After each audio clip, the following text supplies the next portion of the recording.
Kelompok kami beranggotakan 5 orang, 1 Siska Efriasari, 2 Umi Apriliana Sari, 3 Septia Ziyadatul Ummah, 4 Masfiah Arum Puspitasari, dan yang kelima adalah Yesi Pramudianita.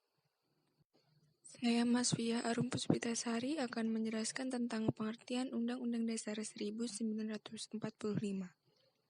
Undang-Undang Dasar 1945 adalah hukum dasar tertulis yang mengikat pemerintah, lembaga-lembaga negara, lembaga masyarakat, dan juga mengikat setiap warga negara Indonesia dimanapun mereka berada, dan juga mengikat setiap penduduk yang berada di wilayah negara Republik Indonesia.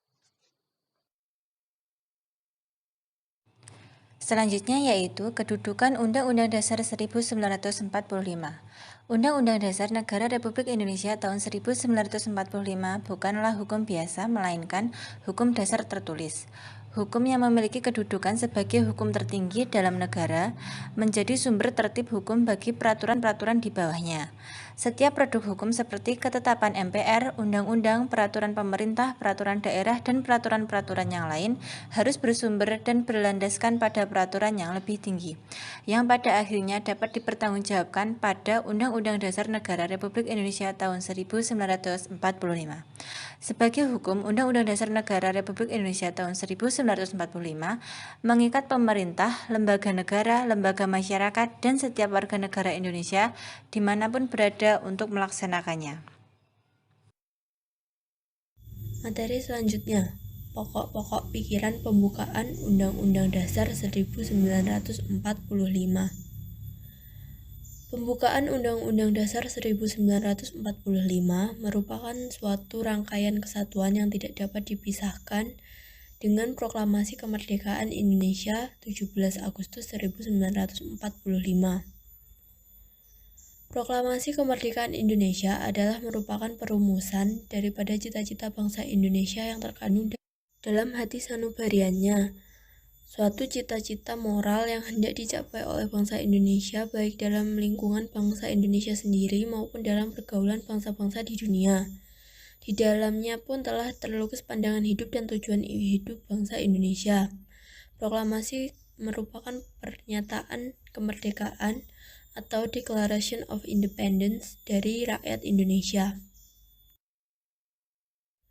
1. Pokok pikiran pertama, negara, begitu bunyinya, melindungi segenap bangsa Indonesia dan seluruh tumpah darah Indonesia dengan berdasar atas persatuan dengan mewujudkan keadilan sosial bagi seluruh rakyat Indonesia.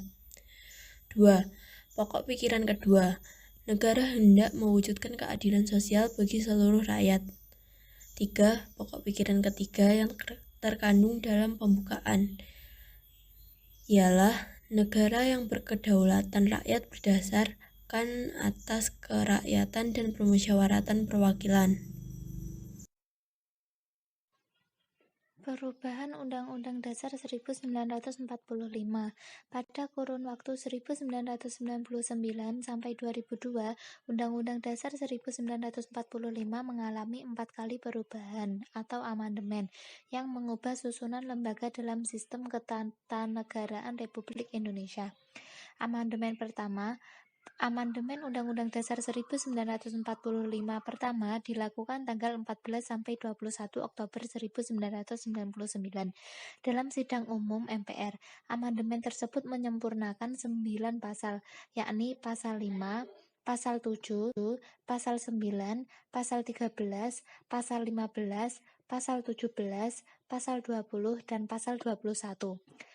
Amandemen kedua, perubahan Undang-Undang Dasar 1945 kedua terjadi pada 7 sampai 18 Agustus 2000 dalam sidang tahunan MPR. Pada perubahan Undang-Undang Dasar 1945 tersebut ada 15 pasal perubahan atau tambahan serta tambahan dan perubahan 6 bab. Amandemen ketiga, Amandemen Undang-Undang Dasar 1945 ketiga berlangsung pada tanggal 1 sampai 9 November 2001. Dalam sidang umum MPR, terdapat 23 pasal perubahan atau tambahan dan 3 bab tambahan. Amandemen keempat, perubahan Undang-Undang Dasar 1945 keempat berlangsung dari tanggal 1 sampai 11 Agustus 2022. pada sidang umum MPR. Terdapat 13 pasal, 3 pasal aturan peralihan, 2 pasal tambahan, dan perubahan 2 bab. Selanjutnya materi yang kelima, yaitu dinamika pelaksanaan Undang-Undang Dasar 1945.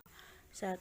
Pelaksanaan Undang-Undang Dasar 1945 pada masa awal kemerdekaan, yaitu pada 17 Agustus 1945 sampai 29 Desember 1949. Pada awal kemerdekaan Indonesia, KNIP mengusung gagasan pemerintahan parlementer karena khawatir dengan pemberian kekuasaan yang begitu besar pada presiden oleh undang-undang.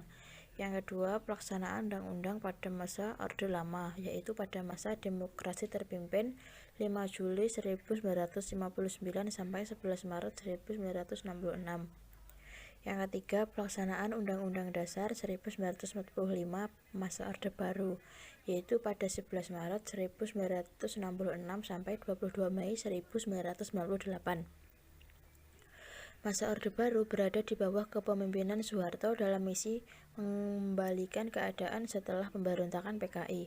Masa Orde Baru juga mempelopori pembangunan nasional sehingga sering dikenal sebagai Orde Pembangunan. Yang keempat, pelaksanaan Undang-Undang Dasar 1945 masa reformasi, yaitu pada 22 Mei 1998 sampai sekarang. Masa Orde Baru di bawah kepemimpinan Presiden Soeharto sampai tahun 1998 membuat pemerintahan Indonesia tidak mengamanatkan nilai-nilai demokrasi seperti yang tercantum dalam Pancasila, bahkan juga tidak mencerminkan pelaksanaan demokrasi atas dasar norma-norma dan pasal-pasal Undang-Undang Dasar 1945. Pemerintahan dicemari korupsi, kolusi, dan nepotisme atau KKN. Itu tadi adalah pemaparan materi yang dapat kami sampaikan. Sekian dari kelompok kami. Bila ada kurang lebihnya kami